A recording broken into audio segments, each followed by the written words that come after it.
Hello everyone and welcome back to the channel. Welcome to the channel if you are a brand new subscriber or a brand new viewer. My name is Kyle and today we're going to be reviewing Black Panther Wakanda Forever. This is the sequel to the very successful and critically acclaimed 2018 film. As the entire country of Wakanda is grieving over the loss of their king T'Challa, a new villain resurfaces with vibranium technology which threatens to of course destroy the world. But the question is, with no Black Panther, who's going to lead Wakanda in order to stop him? For anybody who's been on my channel for a while, you guys know I love the Marvel Cinematic Universe. Whenever there's a new movie, I do see it in the theater. I don't want to miss any Marvel films because I still enjoy going to the theater to see them on the big screen. And I was very excited to see this film because it's crazy to think it's been almost 5 years since the first one came out. But I loved the original Black Panther. I thought it told a great story. I thought the characters were very interesting, especially the villain, Killmonger. I thought that was a great turn in the direction of villains for the MCU because we had Thanos later on that year. I think for everybody going to see this movie, there is definitely going to be this feeling that you're going to have, and that is, of course, with the loss of Chadwick Boseman. I definitely want to take a second and just say rest in peace to him. I remember the first time I saw him in the film 42, I saw it with my dad, and I remember coming out of it thinking, I don't know who this guy is, but I think he is a fantastic actor, and I think he is destined for greatness. And 5 years later, he was leading Wakanda in the first movie, and in Infinity War, and eventually Endgame, and it really is just truly unfortunate that he's gone. I always loved him, and he's one of those actors I really wish I could have met him because he just delivered with every performance he was ever given. And definitely one of the biggest praises I can say about Black Panther Wakanda Forever is that they honored and respected his legacy, and they did nothing in any way to tarnish it. They treated it with the utmost care and the utmost respect. The movie is definitely a very sad and emotional ride as you're watching it because you're grieving the loss of a character whose actor playing the character really died. So definitely the actors in the film, their reactions felt very genuine because I'm sure that's how they felt on set filming this movie. It seems like a very daunting and ambitious task that Ryan Coogler decided he still wanted to do. He still wanted to make the movie after Chadwick's death. And I feel like that ambition led to both the film's greatest strength and the film's unfortunately greatest weakness. With the first movie, I really liked its story because it felt focused to me. You kind of hear this all the time with Marvel movies about them trying to set up one thing that sets up another thing that sets up another thing over the course of one film, and this movie definitely falls into the trappings of that, particularly during the first half. Despite the fact that there is a lot of grieving and I feel like those sequences are handled extremely well, there is just a lot that happens. It feels like a sequence of events, but it doesn't feel like a thorough line of a plot. The movie is already overpopulated with characters, and its attempt to try to introduce even more characters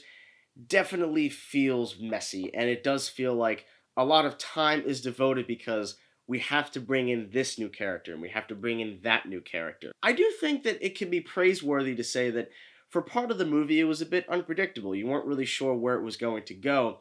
But at the same time, I do feel like the pacing of the film was very off during the first half. The best thing I can say, what saves those jumbled scenes are the performances. In this movie, you have great actors who are given a ton to do. Specifically, Angela Bassett, who is now the Queen of Wakanda. I thought her performance in the film was really good, very sharp. She had some great lines of dialogue to share, and of course, the way that that woman enunciates her dialogue, you know it's going to sound great. But of course, the focus of the film is on Shuri, played by Letitia Wright, who definitely was more of a comedic presence during the first movie, and in this film, she has a lot of emoting throughout. She definitely has a more dramatic and just upright and stern performance, and I feel like she pulls it off. There really isn't a moment where I just felt it was unbelievable. And then we come to the villain of the film named Namor. I was honestly kind of mixed on him. There were a couple of scenes where I thought he was really just knocking it out of the park with his performance. And then there's a couple other scenes where I almost wished he recorded his lines again, because I'm not sure if it was the auditorium I saw it in, but a lot of his dialogue felt very mumbled. Like, it was kind of difficult to understand what he was saying. And in typical MCU fashion, you find out what his goal is rather quickly, and it's, kind of the same as basically every villain you've ever seen. So it doesn't make him particularly like a standout, but I do feel like there are certain scenes, especially the scenes where he's interacting with Letitia Wright, where I feel like he is doing a really good job and I can feel the chemistry and I can really feel the energy of his performance. Definitely an issue I had with the first movie was the action sequences, especially action scenes that required a lot of CG. It was very noticeable even the day I saw it in theaters. I feel like a lot of the effects were just unfinished for that film. So I definitely wanted to see if Coogler was going to improve on those flaws in this movie. I thought the action, outside of the very first action scene, which had a lot of quick cut editing and high frame rate, I feel like outside of that, he improved on the visual aspect of them, and I could feel more of the kineticism of the punches and the kicks. I cannot say the same about the lighting in the film. I don't know what it is, but in both of these movies, whenever there's a scene at night, it is so dimly lit. There were certain moments where I honestly could not see what was happening on the screen. And I don't know what it is. Is it the way that Coogler directed it? Is it the way the gaffer lit it? Is it the way the colorist tried to fix up the film? I really honestly have no idea why certain scenes of the movie were so dimly lit, because the scenes in the daytime looked fantastic. So yes, this movie most certainly has flaws, and I don't think it is really anywhere near as good as the first film, but I do think that it works as a different film than the original. It's not trying to do the same thing, it's not trying to copy everything beat for beat, and in that regard, I really have to respect that. I respect the fact that instead, we are treated to a very emotional film.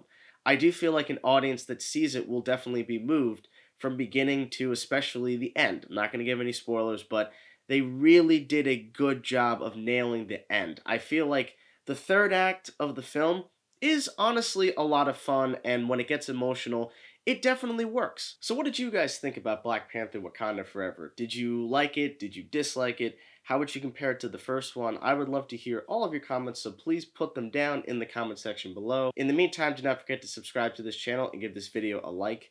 All the links to my social media pages can be found in the description box below, as well as my business website, kjgpictures.com, also in the description box below. Thank you all so much as always for watching, and stay tuned.